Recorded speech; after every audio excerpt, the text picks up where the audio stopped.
Hello and welcome to personal finance bulletin money time. मैं हूं आपके साथ मीनू शर्मा और इस बुलेटिन में मैं आपको बताऊंगी आपकी जेब और जिंदगी पर असर डालने वाली पर्सनल फाइनेंस, बिजनेस और पॉलिसी से जुड़ी तमाम बड़ी अपडेट्स। तो चलिए फटाफट शुरू करते हैं इस बुलेटिन में खबरों का सिलसिला।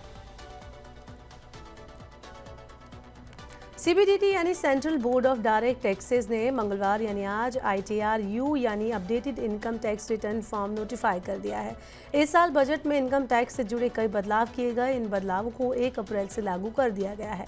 अब सीबीडीटी ने इन बदलावों के मुताबिक संशोधित ITR-U फॉर्म जारी किया है। इसमें सबसे बड़ा बदलाव असेसमेंट ईयर की अवधि यानी ड्यूरेशन को लेकर किया गया है। अब तक टैक्स पेयर्स को असेसमेंट ईयर की समाप्ति के 24 महीने के अंदर ही ITR-U भरने की इजाजत मिलती थी, लेकिन अब इस अवधि को बढ़ाकर 48 महीने कर दिया गया है। इस तरह अब टैक्स पेयर्स को 2 साल का एक्स्ट्रा टाइम मिलेगा। ITR-U के नाम से ही पता चलता है कि ये अपडेटेड रिटर्न है, यानी अगर रिटर्न फाइल करते टाइम पर आपसे कोई भी गलती हो गई है तो इसके अलावा अगर रिटर्न में आपने किसी तरह की अहम डिटेल को शामिल नहीं किया है, आप भूल गए हैं, तो आप जिस साल ये गलती कर रहे हैं उस साल से 4 साल के अंदर अपनी गलती को ठीक कर सकते हैं। मोटे तौर पर ये रिटर्न उन लोगों के लिए है जो सही समय पर ITR नहीं भर पाए या फिर रिटर्न दाखिल करने में उन्होंने गलतियां कर दी। कर्मचारी भविष्य निधि संगठन यानी EPFO ने PF से जुड़ी सेवाओं को और आसान, ट्रांसपेरेंट और डिजिटल बनाने के लिए कई अहम बदलाव किए हैं। इन नए नियमों का सीधा फायदा करोड़ों EPF मेंबर्स को और नियोक्ताओं को मिलेगा, चाहे PF ट्रांसफर करना हो या फिर नया UAN जनरेट करना हो या ऑनलाइन क्लेम भरना हो। अब सब कुछ पहले से कहीं ज्यादा तेज और आसान हो गया है।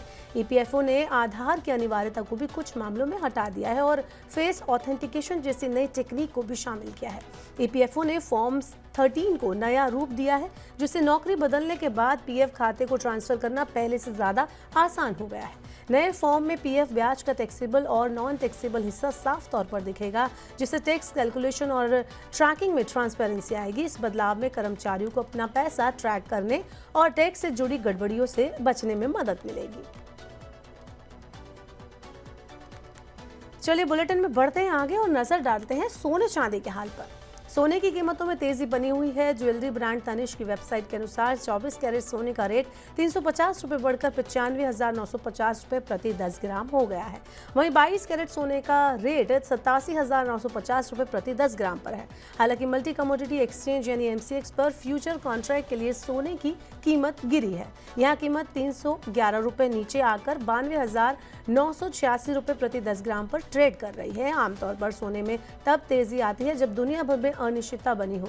हालांकि सोमवार को ही ट्रंप ने पुतिन से 2 घंटे लंबी बातचीत के बाद कहा कि रशिया और यूक्रेन तुरंत बातचीत करेंगे। इसके बाद सीज फायर को लेकर उम्मीदें बढ़ गई हैं। ग्लोबल बाजार में सोने की कीमतें लगभग फ्लैट रही। फिलहाल सोना $3,213 प्रति औंस पर कारोबार कर रहा है। चलिए सोने के बाद अब जरा नजर डालते हैं शेयर बाजार के हाल पर।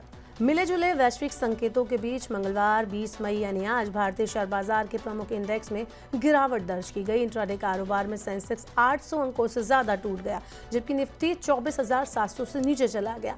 बिकवाली का ये दौर व्यापक था क्योंकि सेशन के दौरान मिड और स्मॉल कैप सेगमेंट में 1% तक की गिरावट आई। आज के कारोबार में 92 शेयरों ने 52 वीक के हाई लेवल को हिट किया। 28 शेयर 22 वीक के जो है लो लेवल को भी हिट करते हुए हमने देखे। सेंसेक्स निफ्टी 1% से ज्यादा की गिरावट के साथ बंद हुए। सेंसेक्स 872.98 अंक यानी 1.06% की गिरावट के साथ 81,186.44 पर बंद हुआ।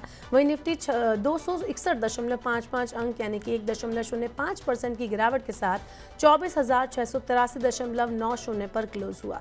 लगभग 1,398 शेयरों में बढ़त देखी गई और 2,415 शेयरों में गिरावट दर्ज की गई। साथ ही 127 शेयरों में कोई भी बदलाव नहीं हुआ। ब्रॉडर मार्केट में मिड कैप और स्मॉल कैप में लगभग 1 से 1.60% की गिरावट दर्ज की गई।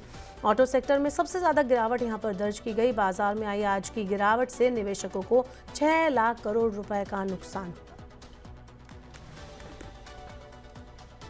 चलिए बुलेटिन में बढ़ते हैं आगे, बताते हैं आपको इंडसइंड बैंक एक बार फिर से विवादों में आ गया है। सेबी ने बैंक के 6 अधिकारियों के खिलाफ इनसाइडर ट्रेडिंग के आरोपों की जांच शुरू कर दी है। आरोप है कि इन अधिकारियों ने बैंक में अकाउंटिंग की गड़बड़ियों की जानकारी होने के बावजूद उसे सार्वजनिक होने से पहले ही अपने स्टॉक ऑप्शन बेच दिए। सेबी इन 6 अधिकारियों के शेयर बेचने के टाइमिंग की समीक्षा कर रही है।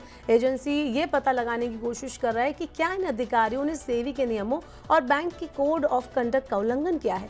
अभी जांच के जो प्रोसेस है वो शुरुआती चरण में है और किसी को नोटिस नहीं भेजा गया है। रॉयटर्स की खबर के अनुसार ऑडिट और सलाहकार फर्म ग्रांट थॉर्टन ने अपनी फॉरेंसिक जांच में पाया कि बैंक के 2 वरिष्ठ अधिकारियों ने ऐसी स्थिति में शेयर बेचे हैं जब उन्हें बैंक की आंतरिक गड़बड़ियों की जानकारी थी। सेबी ने इस रिपोर्ट की एक कॉपी अब बैंक से मांगी है। भारतीय रिजर्व बैंक आरबीआई ने आधिकारिक रूप से नए डिजाइन वाला 20 रुपए का नोट जारी कर दिया है, जो नई करेंसी सीरीज का हिस्सा होगा। नोट में कई नए फीचर्स जोड़े गए हैं, लेकिन इसके डिजाइन को उसी तरह से रखा गया है कि ये लोगों को पुराने नोट जैसा ही लगे। इस नए नोट का उद्देश्य है कि जनता इसे आसानी से पहचान सके और उसकी सुरक्षा में कोई कमी ना आए। इससे नकली नोटों की पहचान आसान होगी और विश्वसनीयता बनी रहेगी। आरबीआई के मुताबिक नया नोट हल्के हरे पीले रंग का होगा और इसका साइज 63 mm से 129 mm यानी 129 mm रहेगा। नोट के पिछले हिस्से पर अब कोकाण सूर्य मंदिर की जगह एलोरा गुफाओं की तस्वीर होगी, जो यूनेस्को वर्ल्ड हेरिटेज साइट है और भारत की समृद्ध सांस्कृतिक विरासत को दिखाती है। इसके अलावा दोनों तरफ फूलों के पैटर्न में 20 लिखा हुआ होगा। ये देवनागरी लिपि में लिखाया जाएगा। नोट में माइक्रो लेटरिंग के जरिए आरबीआई, भारत, इंडिया और 20 जैसे शब्द भी जोड़े गए हैं। तो ये थी मनी टाइम में आज की तमाम बड़ी अपडेट्स। वक्त हो गया आपसे विदा लेने का। अब आपसे होगी कल मुलाकात। पर्सनल फाइनेंस से जुड़ी खबरों को पढ़ने, सुनने, उनसे जुड़े खास कार्यक्रमों को देखने के लिए आप मनी 9 के यूट्यूब चैनल को जरूर सब्सक्राइब कर लें। साथ ही आज का हमारा मनी टाइम आपको कैसा लगा, नीचे कमेंट बॉक्स में अपना फीडबैक हमें देना ना भूलें। फिलहाल के इस बुलेटिन में इतना ही। बने रहिए मनी 9 के साथ। नमस्कार, शुभ रात्रि।